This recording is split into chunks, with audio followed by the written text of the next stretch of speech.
en español. Presionen el enlace en la parte baja de la pantalla que dice interpretación, interpretation, para que puedan escuchar la reunión en español. Gracias. All right, do the pledge.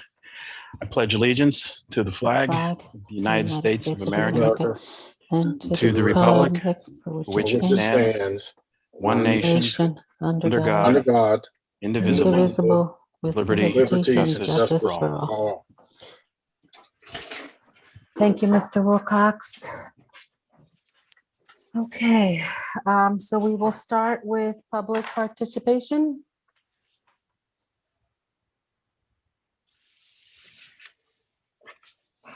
Dr. Joyner, are you ready? First speaker is Jessica DeMoto.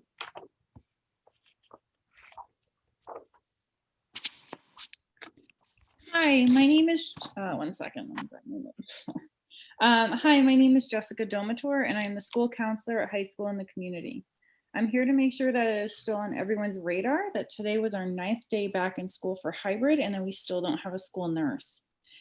We have not had a nurse in the building once since we have returned. In previous years, we had a nurse 1 or 2 days a week. Last year, specifically 2 days a week. Now, during the pandemic, we don't have access to one at all. This is affecting students, staff, and teachers alike. This is a public health issue and a safety issue.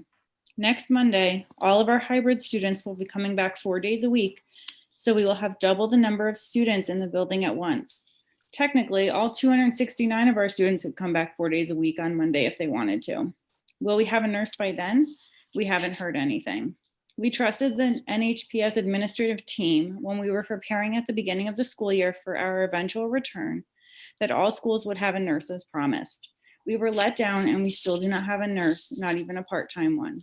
It is essential that we have one assigned to our building, even in a limited capacity, as soon as possible. Thank you.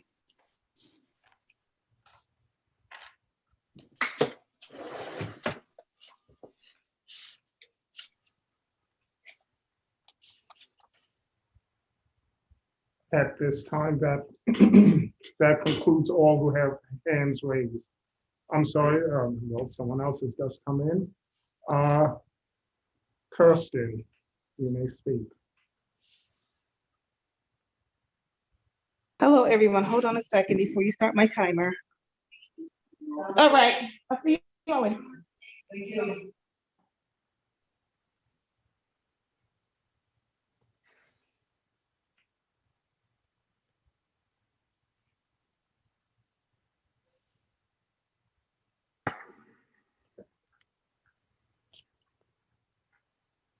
Unmuted for the noise. Ms. McFadden, please unmute and begin.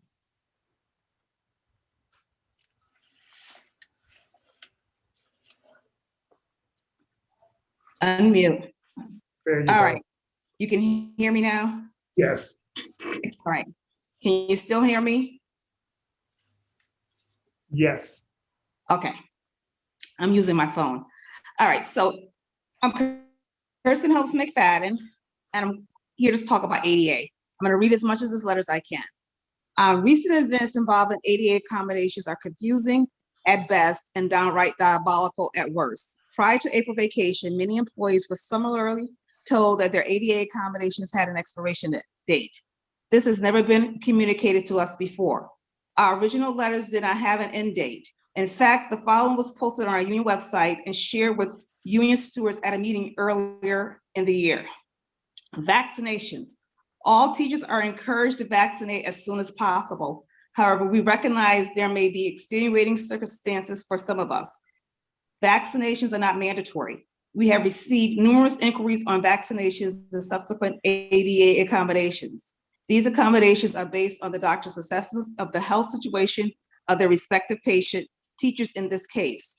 HR will not unilaterally and arbitrarily remove the ADA accommodation because a teacher is non-vaccinated. Each ADA accommodation is handled on a case-by-case basis, both for the initial approval and moving forward. Physicians might suggest an update as to the need for an ADA accommodation based on any new medical information. Vaccinations may or may not have anything to do with the accommodation in place. That is a medical decision for each respective physician.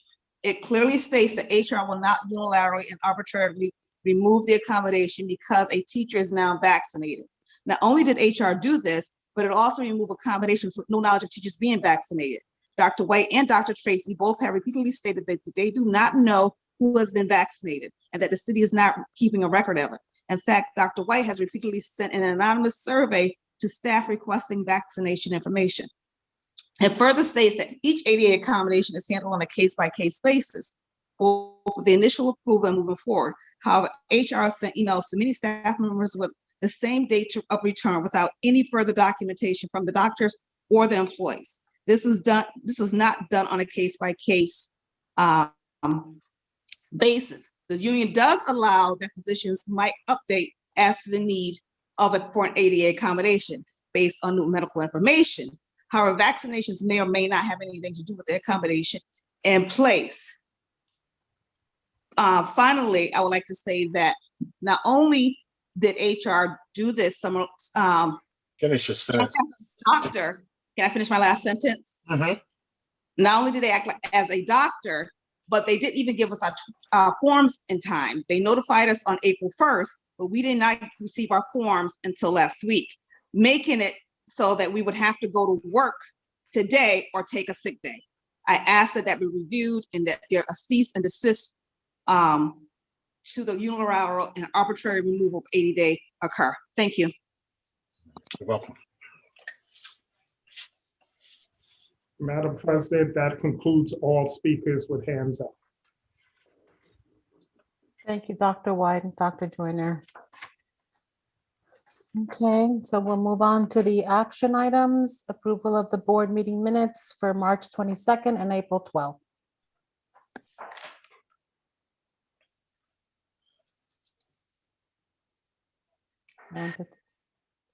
Mr. Wilcox? I move we accept the minutes for the April 12th meeting. Should we do them separately or together? I think unless there are issues, I think we can do them together. All right. Mr. Conaway, did you indicate that you saw some mistakes? You sent me a text. You're muted. I need a second first before we continue with discussions. Second. Thank you, Dr. Joyner. Mr. Conaway, did you have anything? Yes, there were still some errors in the March 22nd meeting. Okay. That needed to be corrected. And I also wanted to address I just wanted to talk about the format of the April 12th minutes. It was very good, very easy to read. It was a draft, but okay. As we move forward, if we could get that format, that's a great format. I wanted to say that to our recording secretary, Ms. Mason, and on the there were just some more corrections in the March 12th minutes. Again, the March 22nd minutes again. Mr. Golson was referred to as Dr. Golson in several places, and there was something else that was left out. Those are the things that I saw. The March 22nd. I had no problems with the April 12th minutes. The March 22nd minutes, there still need to be some corrections. And the corrections were the Dr. Goldson? Yes, that was one of the things. And I'm going to talk to Dr. Joyner about, I think there was something else that was left off. I can't recall right now. Okay, Dr. Joyner, do you have that note that Mr. Conaway mentioned? He sent me a text, and this text indicated, and I agreed that he liked the format. In fact, it's in a format that's related directly to the agenda. Notes. In terms of the corrections. I don't think. I think.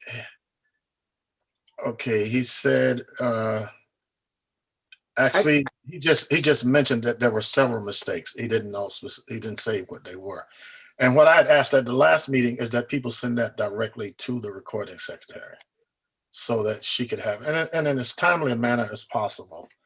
And I'd also like to commend her for this new format, which is more consistent with having pithy minutes, so you don't have to worry about a lot of errors and whatever. Thank you, Mr. Conway. Mr. Goldson and Dr. Joyner, thank you. You're welcome. Thank you, Madam President. First off, I want to make sure it's in the record that I never referred to myself as Dr. Goldson. So whoever did, thank you, but I didn't do that. Secondly, these minutes continue to confuse me. A couple of meetings ago, we had a discussion, and I thought agreed that the minutes would just list the items and what the votes were, and that we were going to get away from reporting discussion, who said what, when, whatever. And it looks like we've gotten back to that again in these minutes. And my problem with that is that it's reported by whoever's writing what they thought someone said, or what they thought where someone was going in a discussion, which sometimes could be unfair to some board members. It also highlights what some board members say, and doesn't highlight what other board members say. So I thought we all agreed that the fairest way to deal with that was just to report what the item was that was up for discussion and what the vote was. And I'm not quite sure why we've gotten back to this narrative again about who said what when. So because of that, I'm going to vote against approval of the March 22nd minutes, and I'm going to abstain from the April minutes because I was not present. Thank you, Mr. Goldson. Mr. Wilcox. Madam President, hearing the comments of my colleagues here, I'm more than happy to withdraw my motion, and we can have the minutes amended once and for all. The draft minutes are up, the recordings are available, so I think the public posting requirements are there. Probably better to get these right. And we could also, would give an opportunity to move the March 22nd minutes into the new format and make the new format as reflected on the April 12th minutes even more terse to address Mr. Goldson's very fair comments, so that streamlines the whole thing and we can just take care of it next meeting. So I'll withdraw my motion. I agree. Thank you, Mr. Wilcox. Dr. Joyner, will you withdraw your second? Absolutely, and I'd like to support what Mr. Goldson has said and what I understood to be what we would do. What I do believe we have to do that might require some narrative is in reporting, which is neutral in a sense. And for instance, if you look at the personnel report, if you look at the citywide, any committee report, we need to document that. But I just want to commend our recording secretary. It's not easy. And I think what gets people in trouble is that they try to do verbatim transcripts as if they were court stenographers. And we don't have court stenographers taking our meetings. So we're gonna, it should be very clear that we're gonna simply record the votes, the motion and the votes. And in matters of reporting, we will try to capture the summary that was given out. Of course, the reports themselves would substantiate or not substantiate what the reporter said. Thank you, Dr. Joyner. Mr. Wilcox, and then Mr. Goldson. Just to make sure I understand the process correctly, what we're going to be doing now is, if we have comments about either one of these minutes, we send them to the recording secretary, to Dr. Joyner, I guess to you, President Rivera, and Dr. Tracy, and just get that right before the meeting, so that we can hopefully have corrected minutes to approve at the meeting. And one other little thing, I'm hearing that Dr. Jackson is in the waiting room trying to get in. So thank you. Thank you. Mr. Goldson, was that your? Okay. Attorney Alexiadis? Thank you, Madam President. May I just ask that that the board members CC me with the corrections, because I've been working with with Ms. Mason, the new recording secretary, and I am happy to continue to assist in working on the minutes. Perfect. Yes, thank you. Thank you. Okay, so since we're not voting on minutes, personnel report, Dr. Tracy? Hold on. Thank you very much, Madam President, and good afternoon or good evening, board. Hold on a moment. On the personnel report this evening is the hire of the Head Start supervisor. This has now become a position in the union, as you can see, and in the person of Miss Mary Derwin. And the July 7th, the 7th first start date is effective for our side, but also I need to point out that Ms. Derwin will be working simultaneously with supporting Head Start while she completes her duties of evaluations and other things on this side that she has in terms of her current responsibilities, but she'll be doing dual role as she continues through until effective July 1st. Miss Mary Derwin, many of us know, has been working in coordination with the Director of Early Childhood on varied early childhood programs as an instructional leader to facilitate engaging developmentally play-based learning opportunities for children. She has served as acting Head Start director for 6 months when we did not have a Head Start director, and was responsible for supervising the program's comprehensive components, working closely with the leadership team, project site directors, Board of Education Subcommittee, Policy Council, and Head Start Regional Office. She has developed a great relationship with the Head Start Regional Office and was instrumental in effectively recompeting for a $5 million grant for Head Start. So we're very familiar with the work of Ms. Derwin, and also that her credential as an early childhood administrator has positioned her very well for this program. So many of us know the experience of Ms. Derwin, and we believe that she was the right fit for this position at this time. So with that said, I want to ask the board to approve this personnel report. Dr. Joyner? You're muted, Dr. Joyner. All right. I move to approve the superintendent's personnel report. Is there a second? Mr. Wilcox, Second. any discussion? Mr. Conway? Yes, I just want to congratulate Domingo Santiago for his retirement and his many years of working in the New Haven Board of Education. He was an unsung hero. He worked the schools at night. I mean, the 11 to 7 shift, and throughout my career, at least, and I know throughout other administrators' career, he saved us a lot when there were calls to the building, and just keeping us abreast of what was going on. So I just want to just go on record congratulating Mr. Santiago for his retirement. Thank you. Thank you, Mr. Conway. Dr. Jackson? I wanted to say that I think that Dr. Tracy's decision to promote Mary Dorman is a great decision. I've worked with her before. The attention to detail in such an important role around early childhood education is something that you look for in people who work in this position.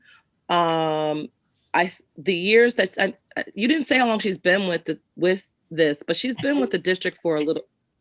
Over 20. How many years, Dr. Tracy? More than 20 years. Exactly. and she's fine-tuned this this skill around early childhood education. So I just wanted to congratulate Mary Derwin and to say, Dr. Trace, this is a great appointment, and I look forward to seeing what she does with this.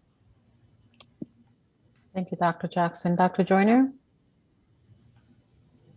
You're muted, Dr. Joyner. I'd like to amen what Dr. Jackson MacArthur just said. I watched Mary perform through a range of jobs in the district, and her professionalism and commitment to the children in this district is unparalleled. And we're maintaining a superstar. And I'm just so glad to know that she finally got a job that she deserves and that she will do very well. Thank you, Dr. Joyner. Okay, seeing no further discussion, we will vote to approve the personnel report. Dr. Joyner, Yes. Dr. Jackson, Yes. Mr. Conway, Yes. Mr. Wilcox, Yes. Mayor Elicker, Yes. and students are not here. I am a yes, and so personnel reports You left out Mr. pass. Mr. Goldson, Yes. thank you. With that said, Madam First- President, oh. Go ahead. that's- May I bring in Mary just to say a few words? Sure. Well, I'd like to thank Mayor Elicker, the board, the Policy Council for your confidence in me and the kind words that you have shared. I'm very excited to be back at Head Start, working in conjunction with the Early Childhood Director and the other funding sources, as well as in the community. I think we have a strong Head Start management team, and collaboratively, we can work on that road of continuous improvement, not just to be compliant, but to build upon our strengths and really make this a premier program that is comprehensive, where we're servicing our families and our students, meeting their needs socially, emotionally, academically, through health and family services, through efficient and effective management models. And I think together we can strive to really make a coherent program that is consistent across all locations. I look forward to working with the Policy Council and our parent groups to really empower our families to make them decision makers within the program, and to really bolster our enrollment. So thank you again for this wonderful opportunity. Congratulations. Thank you.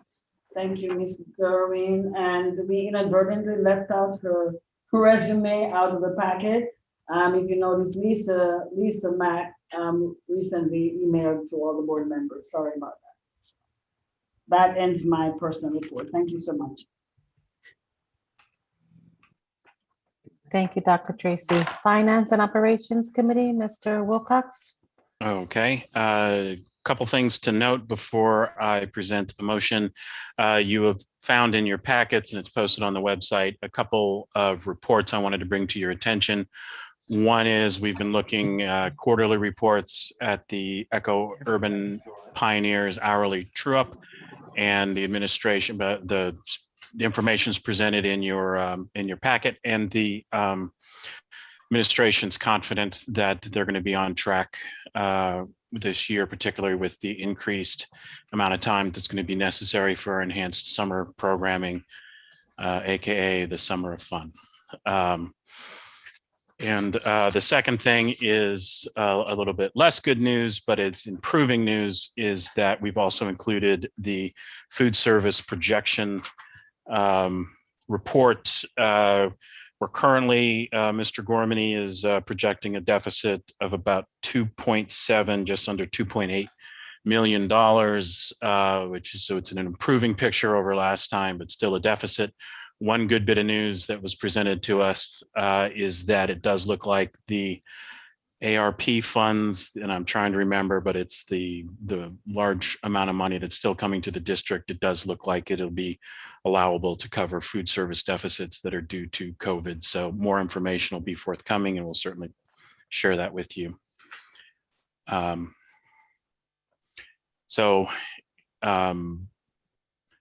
Maybe I should stop to see if there's questions about those two items, and then I'll make my motion since I see one of my colleagues has his hand up. Mr. Goldson? Madam President, can we get a report that could go into the record here as to how we got to a $2.7 million deficit in this food service program? I sort of kind of think I might know part of it, but the last time I mentioned that there was a deficit about 6 or 8 months ago, I was told there wasn't any deficit, that there wasn't any $2 million deficit in the food service program, and that was last year. Now we're hearing that it's 2.7. I know it's obviously a lot of it is COVID related, but I'd like to know how we got there. So if we could get a report, I know the Finance Committee probably got a report. So if that could be shared at a full board meeting with the public, so it's on the record. We had verbal reports. I'm happy to ask for a memo to be prepared that'll summarize this information. Thank you. Okay. Madam President, I'd like to present a motion, and that would be that we accept or approve rather the 1 abstract, the 5 agreements, and the 5 contracts listed as action items on our agenda. Dr. Joyner? You're muted, Dr. Joyner. Second. Any discussion? Mr. Goldson? Hey, Madam President, I'm going to vote against this because I still don't quite understand how these contracts are awarded and approved and increased. I don't know how that fits within our new procurement policies that we passed, and I'm still getting complaints from other contractors out there that they do not get a fair shake at bidding for those plowing contracts particularly. So I'm going to vote against, since it's an entire package, I'm going to vote against the entire package because of those pieces. Thank you, Madam President. Thank you, Mr. Goldson. Okay, seeing no further Madam Chair. discussion. Oh, Mayor Elicker? Just wanted to encourage Mr. Golson, if there are specific complaints, that he should be forwarding those complaints along to Mr. Penn and Dr. Tracy.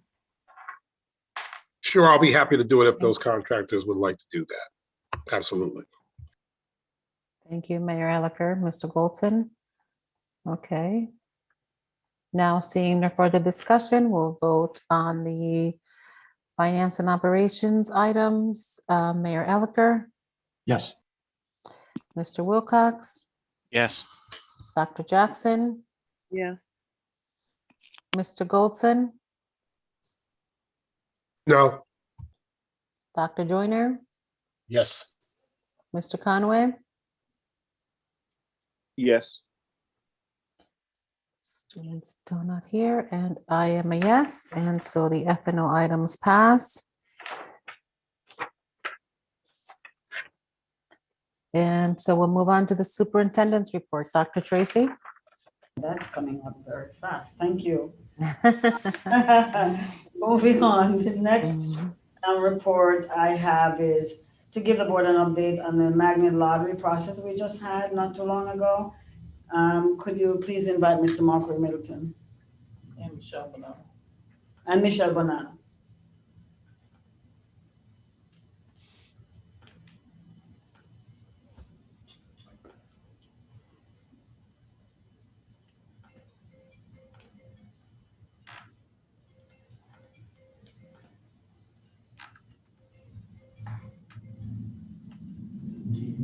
Okay, Mr. Middleton and Michelle.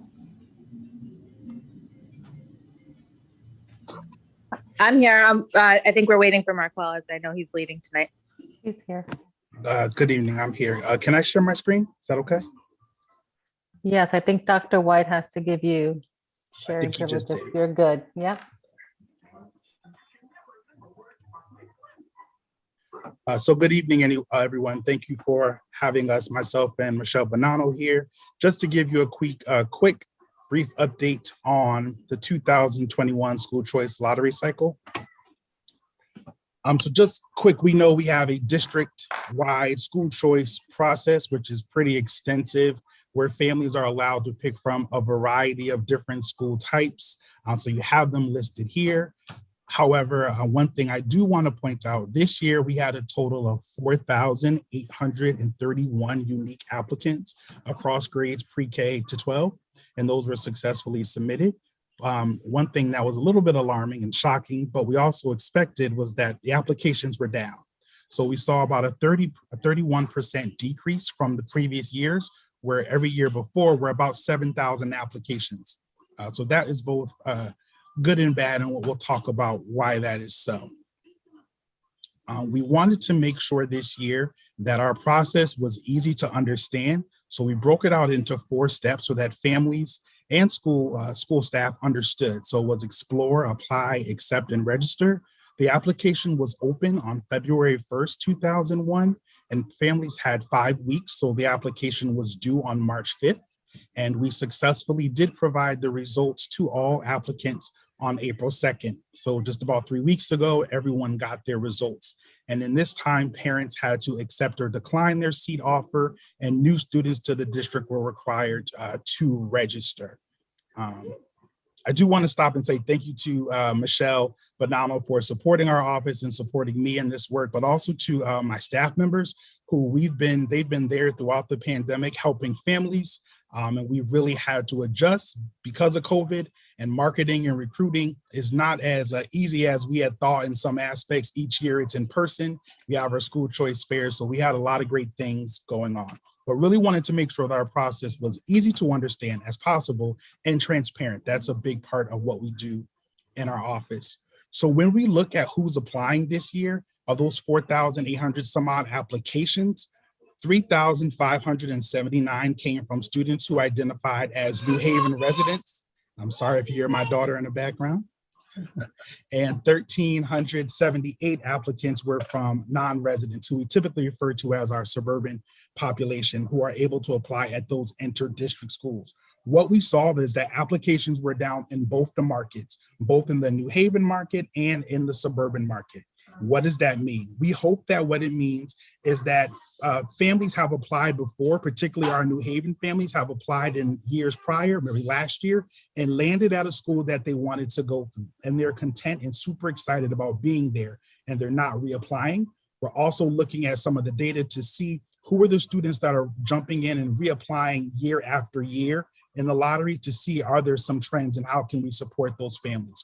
We also see that the applications on the suburban market are down too, and that will have an impact on the grant for the interdistrict school as well. When we talk about some wins that we had around improving school choice, we talked about streamlining our process and making it transparent in just those 4 easy steps.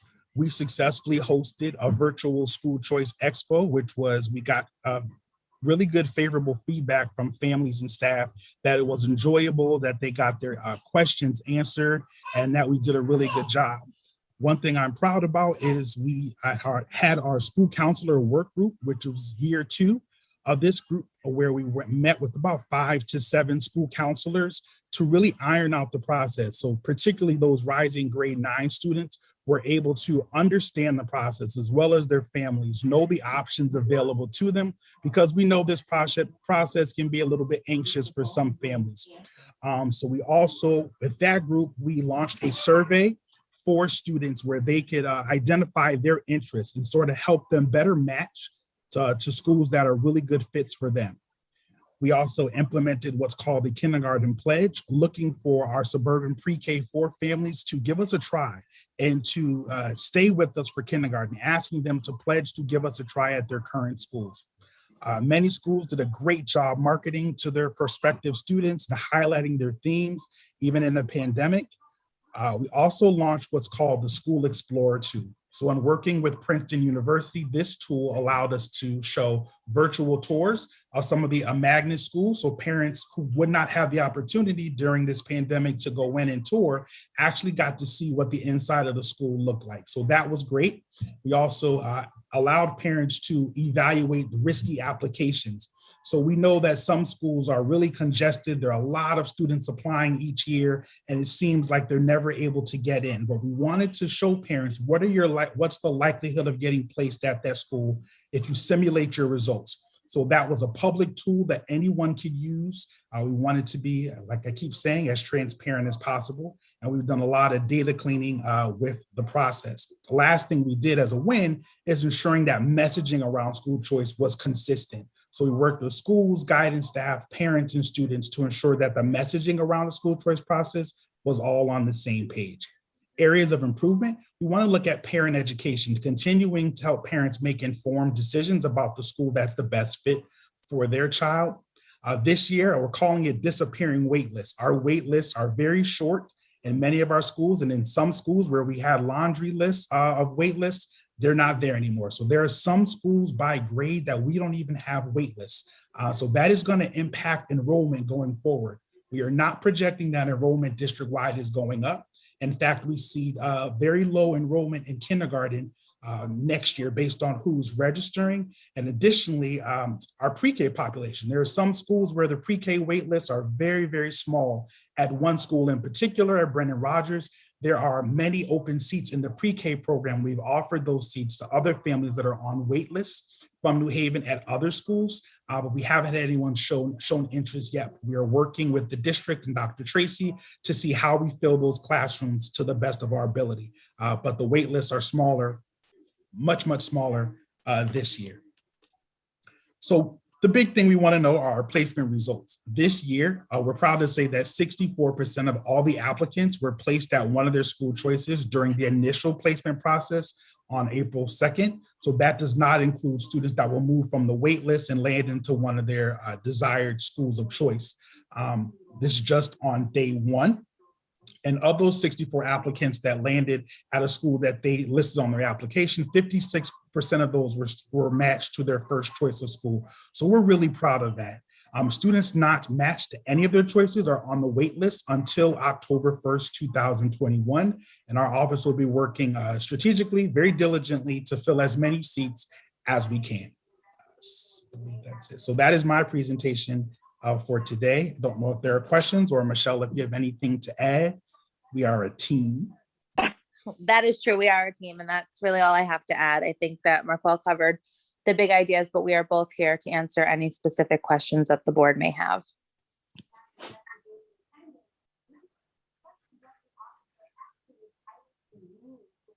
Do I call on people, or? You're muted, Miss. Everything goes to the board chair. You're muted. Okay. Dr. Jackson, sorry. So this year I was one of the people that had to navigate the lottery because my kids are in 8th grade. And I just want to say it was a pretty seamless process, Marquel. I did the applications. I thought you guys did a great job with the virtual pieces for people, especially around the schools that you were interested in. I just had a question. How do you, once you put your application in, how do you check your application? Is there a way to go back in, or is that something we're developing, or did I miss something? Because I didn't know how to explain to someone else either. Are you able to go back in and check things, or once you put it in, then you're done? There's no going back in, correct? Nope, that's not true. So the application window this year was February 1st, I believe, to March 5th. I have the dates correctly. So at any point during that period, you could make changes to your application right up until March 5th. Like when you have to, when you have to respond and stuff like that, do we go back into that account, or? Responding to a seat offer, make sure I'm following you. Yes, yes. Yes, that's the parent dashboard. You can go there and accept or decline the seat, or call the office or email us, and we're there to assist. Okay. Yeah, and I thought that was great that we had those 3 options, because for some reason I couldn't figure out the dashboard. It could be just me because some of that stuff goes over my head. But I left a message and promptly within the amount of time you said got the notification that the message was received. So I think that is like huge to have those 3 ways to send back, although it's probably a stress on you guys because it seems like crazy for you to have to get messages and emails around that versus the dashboard. But I thought it was an excellent experience as far as for me and my children. I haven't really heard a lot of people saying that it was hard to navigate. So thank you. Good job. Thank you. If I could just chime in, thank you, Jackson. Dr. Jackson. If I could just chime in on that, though, I do want to be really clear about the kind of work that the office has done to transition during the pandemic and all of the opportunities that Marquel and his team that we've collaborated on together have taken to make this a really digital, easy experience for parents. So we capitalized on the fact that we couldn't have in person and made everything online available to parents. They can register. They do not have to come in and sit in the office for hours and pull their number and wait. We have an online booking system that if parents want appointments, they can do that. But you can call and we can have you come right down so you can get, serviced immediately. So I think that that's something that we should be really proud of. I think we are really proud of that. And I think to Dr. Jackson's point, because we have been able to transition and really think strategically about how to make this more accessible to parents. As a result, we've been able to service more people in a more efficient way because we aren't dealing with, 25, 30 people at a time sitting in front of us waiting to be waited on. So. Thank you, Ms. Bonanno. Mr. Goldson? Thank you, Madam President. First of all, I want to, my grandson went through, he was at West Rock, which of course closed. So he went through a sort of lottery process. It was fairly simple. He didn't get the choices that his father picked for him, but he got into a school and for me, it's every school is as equal as others as long as the parents are as involved in their children's education. I think any New Haven school would be good for any parent, but obviously I am in the minority with that opinion, and that's what and my next comment is around that. Mr. Middleton probably has the most difficult job in this city because it's pretty straightforward, right? People they go into a lottery and the machine picks where they go, through some randomized process that none of us really understand. Some of us don't believe really exists, and others eventually accept. And the numbers show, 64% got into one of the schools that they wanted to, which means 36% didn't. 50 something got into their first choices, which means 40 something didn't. I got a phone call from a gentleman last week who came through a high state level official and called me and said, this guy's been a third, fourth generation New Havener. His daughter's getting ready to go to high school. Put 6 schools in and didn't get into any of the 6 schools. And actually ended up getting picked for Hill House, and was commented on in those circumstances would he send his child to Hill House. That hurts me because that's my alma mater, and it was one of the premier. I mean, we were the academics. We were a premier school here in New Haven at one time, and now we're seen as the dumping ground for folks that couldn't get into another school. And I'm wondering why. I'm wondering why haven't we done a study or some kind of survey as to why people choose certain schools over others? Why is Hill House now seen as probably one of the most undesirable schools to go to in our system? I don't know, and I'd like to know so that we could fix those things, so that we could do what we need to do to make people feel more comfortable to send their kids there. So it's frustrating to me, and this is not to blame anybody at the New Haven public school system, particularly you folks in the choice office, because I know you guys are under a lot of pressure and you're just dotting the I's and crossing the T's. I mean, some people feel that there's some playing around going on, but we know you guys are not doing it. I don't know who is, if it is, but you guys are not doing it. And it's frustrating to me that I can't, I say to these people, look, there are good opportunities at Hill House. I mean, we've had kids leave Hill House and go to Yale and Harvard and MIT. Hampton and Howard. And Howard University. Dr. Joyner and Dr. Jackson. That was my next one. I was going to end with Howard because that was the best, Dr. Jackson. It's frustrating. I don't know if it's based on safety concerns or academic concerns. I don't know what it is. And I'd like to know what it is. So I hope that we put some focus into figuring out what makes some schools more desirable than others and then try to fix that.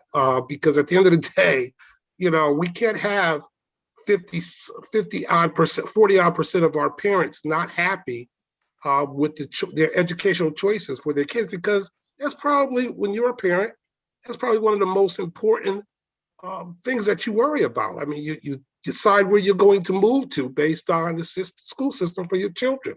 So I hope I hope one of the committees takes this up and figures out how to fix this, because every single year, this is the thing that gives me the most headaches, is this school choice thing. And I got a call from somebody high up in the state who said, "Can you fix this?" And I said, "No, I can't. No one can, as far as I know. But if there is a way to fix it, please let me know so I could get that information to those parents, because 6 schools, not 6 schools didn't get on into one of those schools. I mean, I remember last year it was like 4 schools. Now we're talking about 6 schools that they chose and they didn't get into. And that goes beyond bad luck. That's just a bad system set up for our children and for our parents. Thank you, Madam President. Thank you, Mr. Goldson. Mr. Wilcox? Thank you. I'd just like to follow on with what my colleague was saying and agree. I've also had conversations with folks that are talking about that they think that Hill House is getting a bad rap. They had concerns when their kids were assigned to it, and their kids start going, and their kids are finding friends and they're loving it. And that they do think that there's some perception problems and some things that could be worked out, things like the website and just kind of comparisons between, our other comprehensive high schools so that people can see the true picture there. So I really like the idea of trying to get at that perception issue. I don't think it's great for the city to have that perception around one of, our second largest high school, and one that so many of our students go to. So that sounds like a great idea. Thank you. Thank you, Mr. Wilcox. Dr. Joyner? There's a little history to this that goes back well beyond this, and I'll try to be brief. When Mr. Golson was at Hill House, a lot of parents in certain communities wanted all their kids to go to Lee High School. And then when Lee shut down, they wanted their kids to go to Cross. And I'm familiar with a quote from Jack Nicholson, the quote, "You can't handle the truth." Hill House is a great school. Both of my children went there. And they do send kids to top schools like Hampton, Elizabeth City State University, Lincoln, Cheney, and what have you, as well as Tufts. And they have some phenomenal teachers there, and they probably have some of the best people at their position in certain positions at Hill House. Gary Moore, for instance, is the nation's finest high school track coach, and also a staunch academician. The science department, and of course, a number of your stars in this administration are Hill House graduates. Keisha Red, and some of their parents were Hill House graduates. I'm old enough to have done 3 generations of people. Milton Jackson went to Hill House, and so he's one of our finest police officers. But unfortunately, some of this is about race. and some of it's about perceptions of race. But you know, kids from the house go to West Point. We had a set of twins that went to West Point. They're probably generals by now. So if we can't address some of those issues, then that's a real problem. But I don't think that, I know I wouldn't have a problem if my grandchildren went to Hill House. It's a great school, and it's named after an abolitionist, as opposed to a school that's named after a slave ship. I'm not calling any names, but I'll rest my case. Thank you, Dr. Joyner. Dr. Jackson?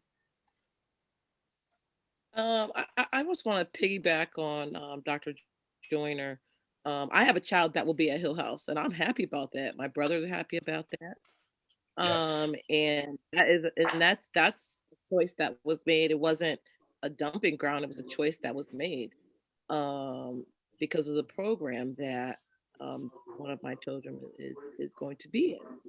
And I'm excited about that.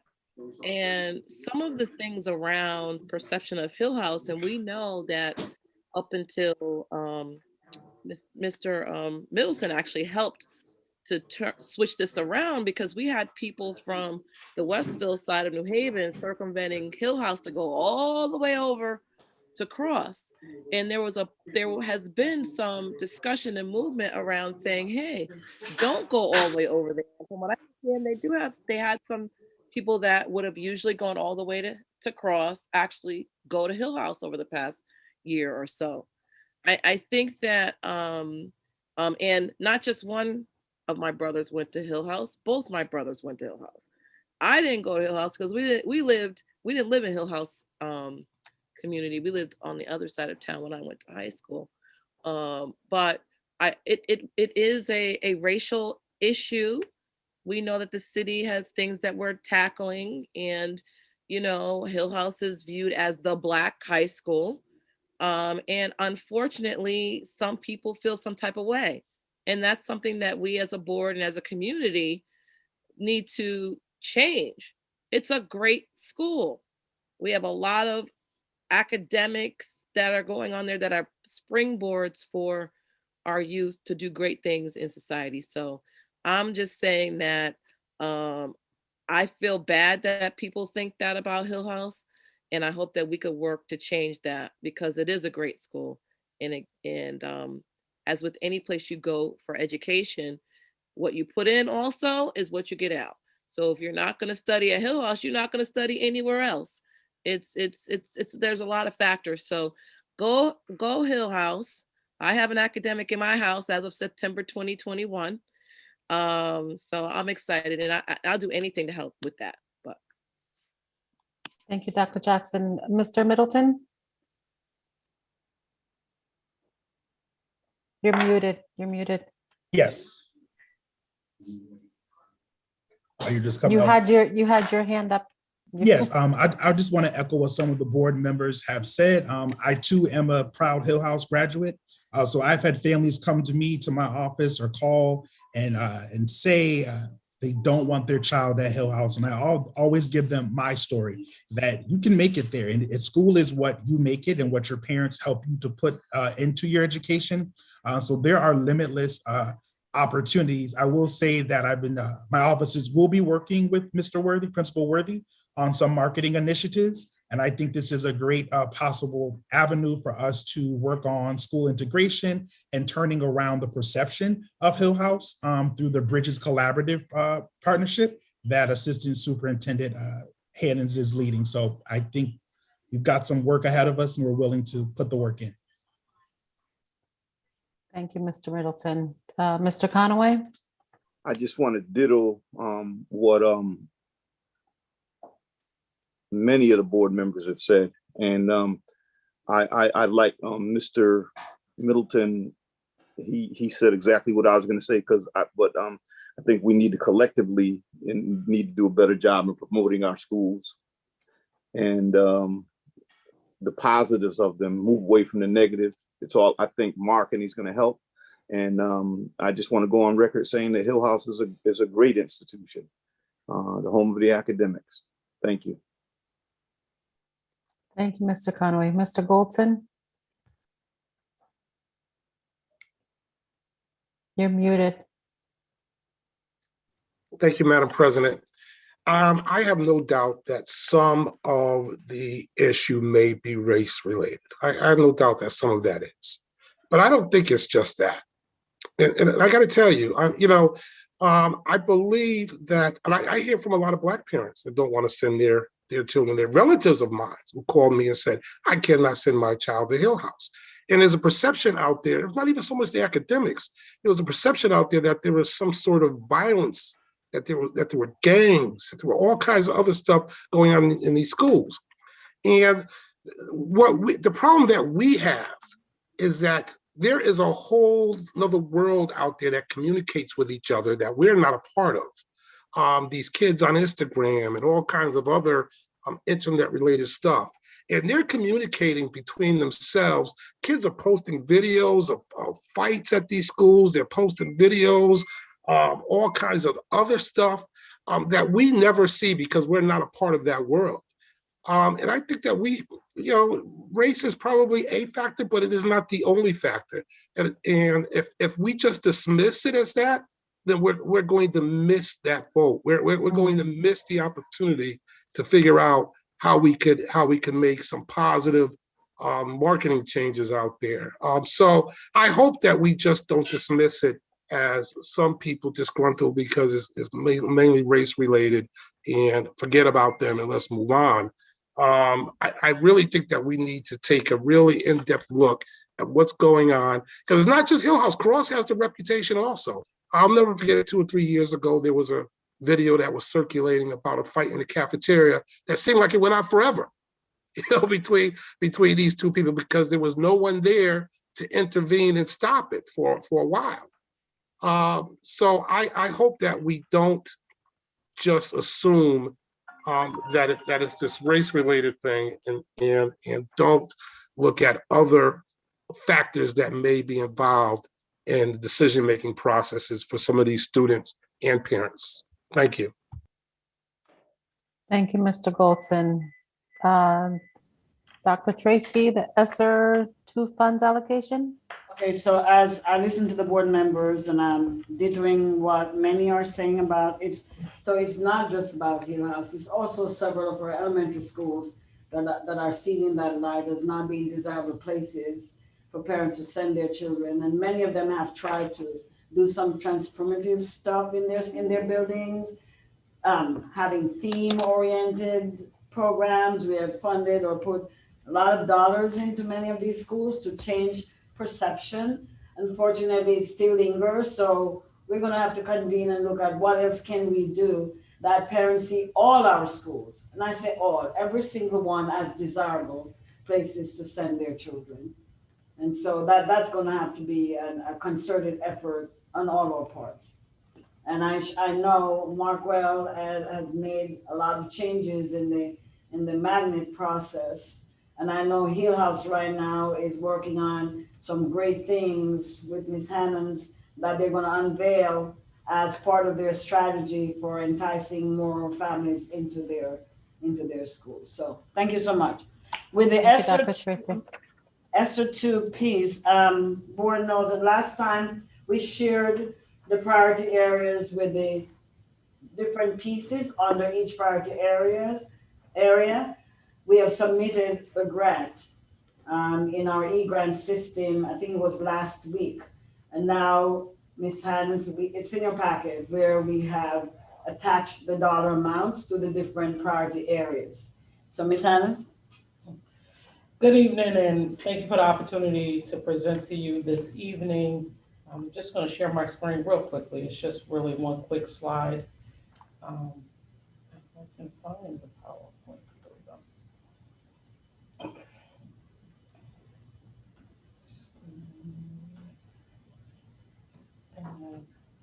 So our ESSER 2 grant allocation that we submitted to the state shows that in priority 1, we submitted approximately $24.5 million for academic supports, learning loss, learning acceleration, and recovery. In priority 2, family and community connections, it's approximately $4 million in that particular line item. For priority 3, school safety, social emotional well-being of the whole student and of our school staff, approximately $3.8 million. And then finally, in priority 4, remote learning, staff development, and the digital divide, we submitted approximately $5.3 million for a total of approximately $37.7 million, which is the total allocation of the ESSER 2 grant. The abstract we will be presenting to F&O this upcoming Monday. I'm finalizing it now, and then to the full board for approval on the following Board of Ed. Thank you, Ms. Hannans.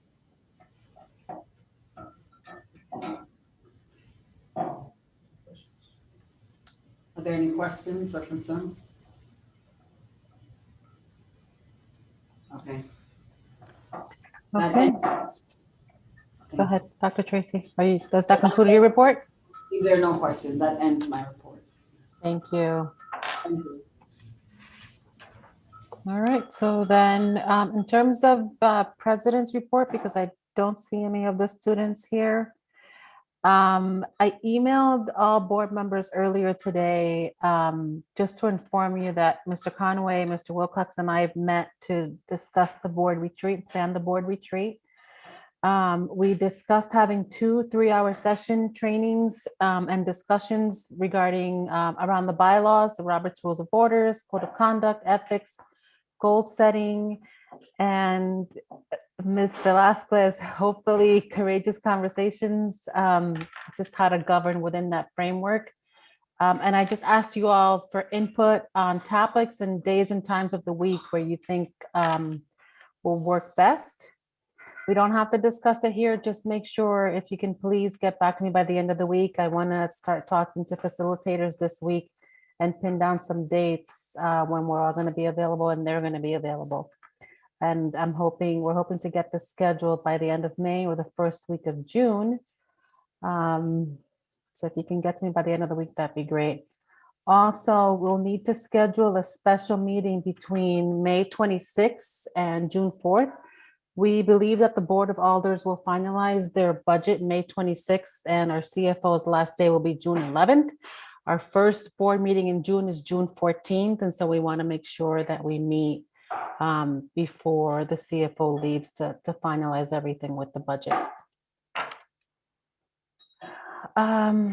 And then lastly, I'm planning on adding an executive session to our next meeting to discuss the process and timeline of Dr. Tracy's eval. Before that meeting, I will email you all a suggested timeline and a blank copy of the evaluation we used to evaluate the previous superintendent, just so that we can start getting our minds around that and getting ready for the discussion of the evaluation. And that concludes my report. Dr. Jackson? You're muted. Is there any opportunity to possibly have an abbreviated meeting, like a 5 to 5:30 meeting or a 5 to 5:45 meeting, and doing our retreat from like 6 to 9 on one of our already on a Monday when we already have reserved that time for the Board of Education? I was just asking to put that out there, maybe like one a month apart versus having to clear our schedules or possibly, have to do it on a weekend. So that's just my ask. I'd be willing to do that. Yeah, I'd be willing to do that as well. I just don't know how a 1-hour board meeting is going to work. But we can think about it and talk about it, I guess. See if we can make that happen. That would be great if we could do it on a Monday from like a 6 to 9. I agree. Mr. Goldson?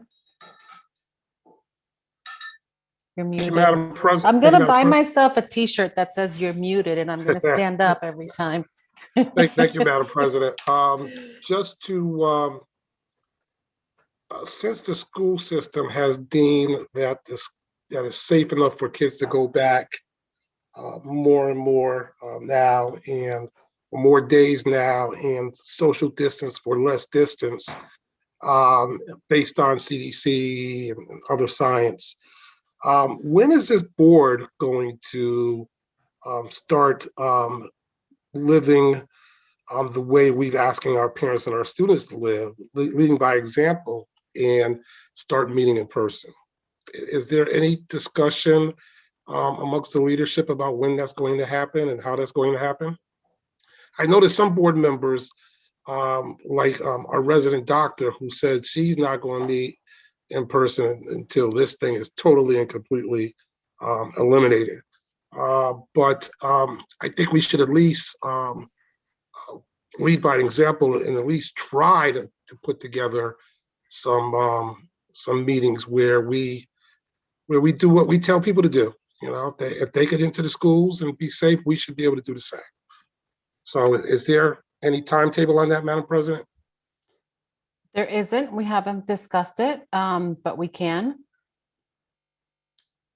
So I can add it on the agenda for our next meeting. Thank you, Mr. Golson.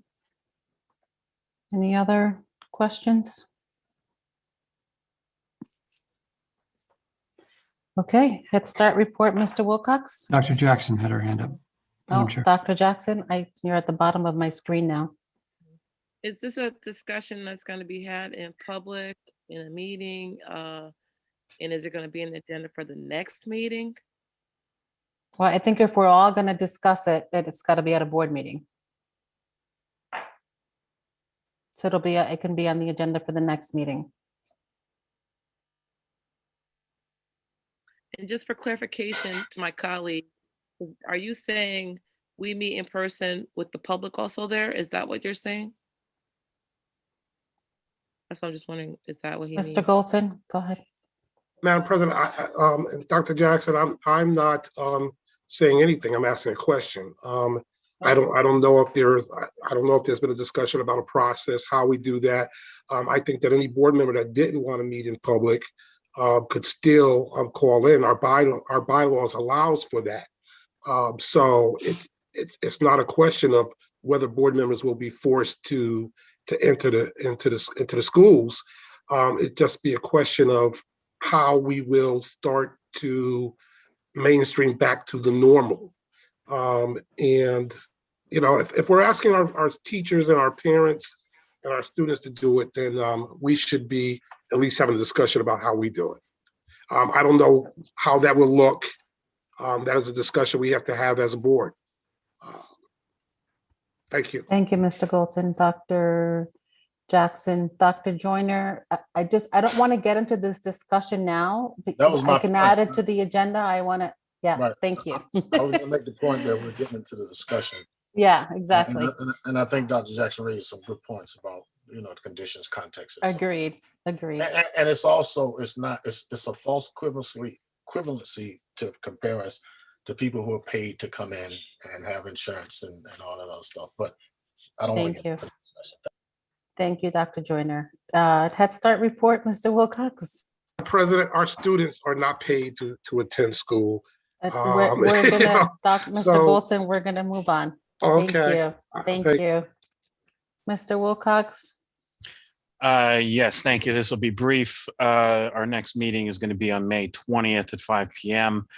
Just wanted to briefly just also say that, you know, I'm very happy also with the decision, the hiring decision for Mary Derwin. Look forward to working with her. And just to let the rest of the board know and the public also, you know, as part of this process was not only the process of the search committee bringing together, but also, you know, conversations with the Head Start folks from the regional office checking in on us, the policy council, Mr. Blue'd like to thank him because he volunteered his time to sit in on the interviews of the candidates and so on as well. So it's a slightly more involved than some of our other hires. And it's also because of the federal oversight on this particular program, but I think we're in good hands. So that's all I have. Thank you. Thank you, Mr. Wilcox. Any questions? No. Governance report, Dr. Jackson. No pressing matters right now. We're trudging along. Thank you, Dr. Jackson. Facility naming report, Dr. Jackson. So, we're meeting tomorrow. We're meeting tomorrow at 6 o'clock. Will be our first meeting. And anyone who wishes to join, just let me know and I can share the link with you. Share the because I don't think it went to the whole board, but it went to the names that we turned in to Madam Chair. So tomorrow is the first meeting. I don't think it's going to be too grandiose. We're just getting started, talk about a timeline and things like that, and introduce the chair, the tri-chairs. I'm still waiting to hear from one tri-chair. That's why I'm not going to say who they are yet. But I did hear from two. So that's my facilities naming. Thank you. Great. Thank you, Dr. Jackson. Mr. Golton? I'm sorry, Dr. Jackson, I think I missed the first part. You said that meeting is going to be when and where? Tomorrow in the Zoom conference room at 6 o'clock. Zoom conference room. All right, so that's posted on the school website, right? It should be, yes. Mm-hmm. Okay. And my second question is, you said you have 3 chairs of that committee. How are those chairs chosen? So I chose them. I have to go back and look again. I thought that there was a process that we voted on where the committee would pick its own chairs, but maybe I'm wrong. So I'm not sure. I don't think it said that. No. Okay. No. Okay. Then it must have been my dream.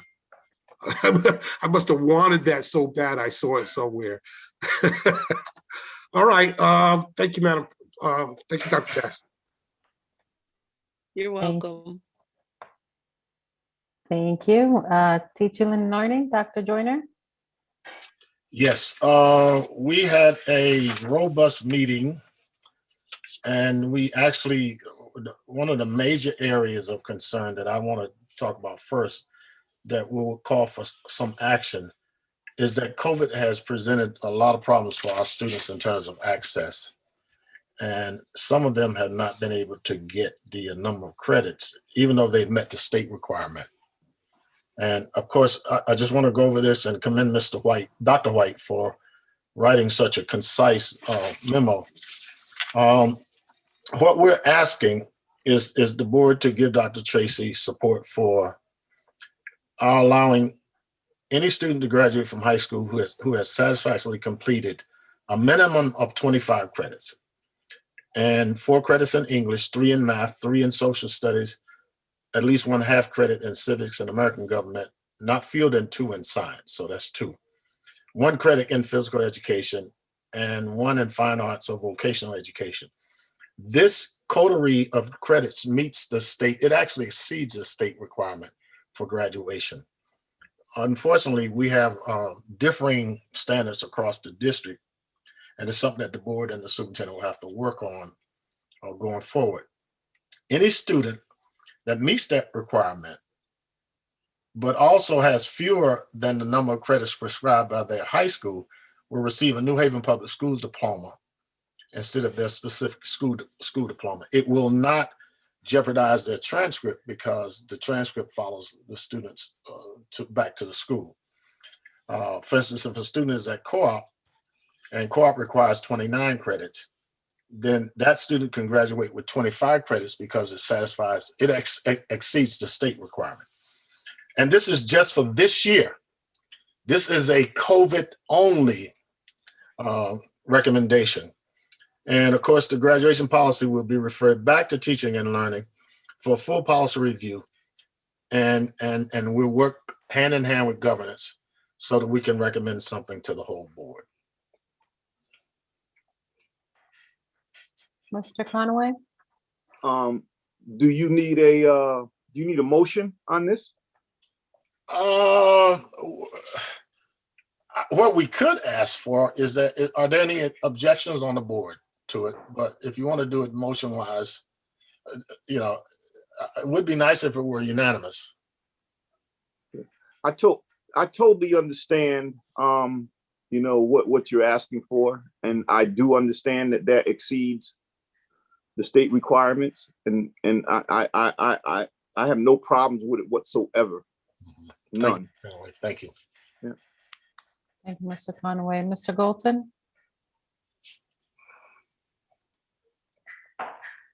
Thank you, Madam President. What is the state requirement through you to the chair committee? The state requirement for graduation. In terms of the actual credits, the state requires that students take 4 credits in English. It requires phys ed is a state requirement, and then of course the state gives you some latitude regarding. And it also requires 3 credits in social studies and 1/2 credit in civics and American government. And then it gives you latitude with some of the other areas. So Mr. White has a more definitive answer than I would give you, because as you know, I've been out of New Haven Public Schools since 1985, I think. Mr. White. Dr. White? Dr. White, I'm sorry. Mr. Goldson, currently for students through class of 2022, it is 22 credits. Classes graduating 2023 and beyond are 25. New Haven had moved up to 25 credits in anticipation of the new requirements when those first were due to come out for the class that would have graduated last year. But the requirements kept being pushed down till it finally got passed for the class of 2023. Mr. Golson? Thank you. Can you tell us, since the state is 22 and some of our schools are 25, some are 29, what is the difference between the minimum 25 for us and 22 for the state? What credits are missing from the state that we are exceeding? Since there's 3 credits there, which classes are they? I believe they are in science. Excuse me, they're in math and science at the math and science. And there's a requirement for health. All right, great. I would only be opposed to voting on this tonight because I think we need to give the public an opportunity to comment on it. So I would love to see it on the agenda for one meeting, on the agenda for this meeting, and have it on the next agenda for a vote. That would give folks an opportunity to be able to say whatever opinion. Everybody may agree with it. I think I probably agree with it, but I haven't had a chance to really research it and review it and hear from other folks around it. So, I mean, I'm not going to make a big fuss if you decide to vote on it tonight, but does one more meeting make a difference? I mean, Madam Chair, since I'm running the committee. Dr. Joyner, go ahead. Okay. We need to vote on it tonight. First of all, a lot of these kids have been accepted in the schools. And the trepidation around, well, will I be able to graduate even though I have the credits? So a lot of kids from co-op, for instance, have been accepted into schools. And so they need to know. And we also need to give principals and the superintendent and her staff time to gear up for it. And bear in mind, at the teacher and learning meeting, the principals were there. And so if we're exceeding the state requirements, that means that every child that graduates from Hill House will have exceeded the requirement of kids in other districts who still are dealing with 23. So it is we have a robust graduation requirement. And we can't afford not to do this tonight, because we need to give counselors and people in schools and families an opportunity to know that their children have met the requirements and they will graduate and they can go on to their schools. They've sent the transcripts in and everything. And I know because I have relatives at some of the schools that have higher requirements, and they've already been accepted in some of our best schools. So we need to do it tonight. Thank you, Madam President. Dr. Joyner. Dr. Joyner was very helpful in answering my question there, and I dropped my opposition to vote. Thank you, Mr. Gold. I appreciate that. Thank you. Mr. Conway? No, I don't have to it's already been cleared up. I just want to just remind the board, there's only 36 days of school left, 36 academic days left. So it is of an immediate vote. 36 days, approximately 36 academic school days left. So Dr. Joyner, are you making a motion that we Yes, approve this? I would move that you accept the recommendations in the memo from Mr. Paul White, Dr. Paul White, which requires a minimum of 25 credits, 4 credits in English, 3 in math, 3 in social studies, including a half credit in civics, 2 in science, 1 in phys ed, 1 in fine arts or vocational education. Is there a second? Second. Any discussion? Any further discussion? Mr. Conaway? No, I'm sorry. I jumped to the gun. I should let you recognize me first. I apologize. Ms. Yesenia, this is Murdis Mason. May I have the name of the person who just seconded the motion? Mr. Conaway. Okay, thank you. Thank you. Okay, seeing no discussion, Dr. Joyner, Yes. Dr. Jackson, Yes, yes. Mr. Wilcox, Yes. Mr. Goldson, Yes. Mayor Eliger, Yes. Mr. Conaway, Yes. and I am a yes. And so that item passes. Okay, that's now the other item that the other items that we discussed are really important. I want to give a shout out to Ms. Ellen Most, who is probably the greatest person in a position in the state, based on the performance of her students and the support she gives to the schools. And we actually had students on. We have a lot of students in our meeting, and Ms. Conaway, I want to thank you for that, because when you and I did our little summer retreat, two-man retreat, we talked about expansion of input, and we wanted to hear from parents, teachers, and everybody. And we're doing that. I don't know if we recorded it, but some of our students are doing phenomenal work of national significance. The August Wilson contests and all those things. Many of them are coming out of Hill House and Co-op and Wilbercross. Another issue that we talk about every meeting, and Dr. Baker shared the work of the SOURCE program, our policy on race and equity throughout the district. Anybody that knows anything about American history knows that W.B. Du Bois said the problem of the 20th century is the problem of the color line, but it's also the problem of the 21st century. And it will probably be a problem for as long as people look different. And New Haven is at the forefront of race and equity work. We have some outstanding young leaders in the district that embody that. And I think our diversity as a school district speaks to how we feel about people's potential and so on and so forth. And so we were able to hear from the students about what they're doing. And one of the things that I suggested to them is that we can't just talk about equity. We have to be about equity, and we have to go out and do things in the world to fight back against the forces of ignorance and mean-spiritedness. And some of those students, I think, are going to college, and they will continue this work. A really outstanding presentation by Tiffany Jackson about alternative education program. And somebody should make a documentary about the people who have led Riverside. And I like to cite Wanda Gibbs, Larry Conaway, Derek Stevenson, especially because they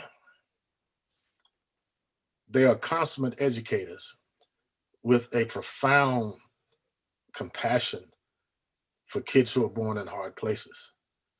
And there was a young lady that the principal has been mentoring.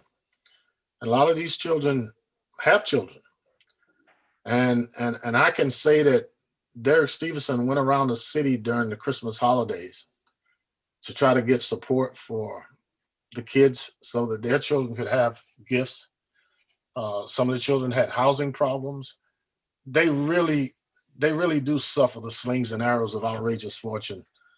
And I want to give Dr. Tracy a shout out, because if you study her career, she's been doing that from teacher to assistant principal to principal, and now superintendent, and a very powerful moral force. And there are people in this meeting who can speak to the concern and support that Riverside and the schools before they had name changes have done for those kids. And I really do believe that we're judged by what we do to the least among us. And we're going to try to pump up the volume a little bit on that. And we're going to try to get more people in the community to take responsibility for our children, particularly the children that start out way behind. They're not even on the track. And we expect them to be at the finish line with everybody else. And they're not just at Riverside, they're throughout the district in our various schools as well. And so we're beginning to craft a strategy for helping at-risk kids across the district. And quite frankly, that's consistent with the whole notion of equity and justice and so on and so forth. And I'd like to commend everybody that is doing that work. And I'd like to especially commend Tiffany, Gemma Joseph, and the principals in our schools that do everything they can to try to make life a little easier for kids who are facing a lot of difficulty. And I can't say enough about that. I really do believe that all of us are going to be judged by how we treat people who don't have the resources, who don't have the hope, and who very rarely see a hand reaching out to help them. And if this country is going to be what it claims to be, then we're going to have to do a much better job of that. And I'm hoping that we will continue to work in that arena. And I thank everybody for the work that they've done thus far. This concludes my report. Thank you, Dr. Joyner. Okay, seeing no questions, we'll move on to Food Service Task Group. Mr. Conaway. Thank you. There will be no food service task report this meeting. I have a food service task report next meeting. Compensation and Equity Committee report. We have our meeting with compensation is Wednesday the 28th. We have 2 agenda items to discuss. Part-time employees, and then we're putting a proposal together for F&L, and then hopefully to the boards. The minutes are also available on the district website. That's my report. Thank you. Thank you, Mr. Conaway. Mr. Wilcox, Citywide School Building Committee report. This will be very brief because we've not met again since our last meeting, our last full board meeting. The next meeting of this committee is May 13th. Thank you, Mr. Wilcox. And with that, I'll entertain a motion to adjourn. So moved. There a second? Second. Mayor Elicker, Yes. Mr. Wilcox, Yes. Dr. Joyner, Yes. Dr. Jackson, Yes. Mr. Goldson, Yes. Mr. Conaway, Yes. and I am a yes. And so the meeting is adjourned. Thank you. Have a good night. Thanks, everyone.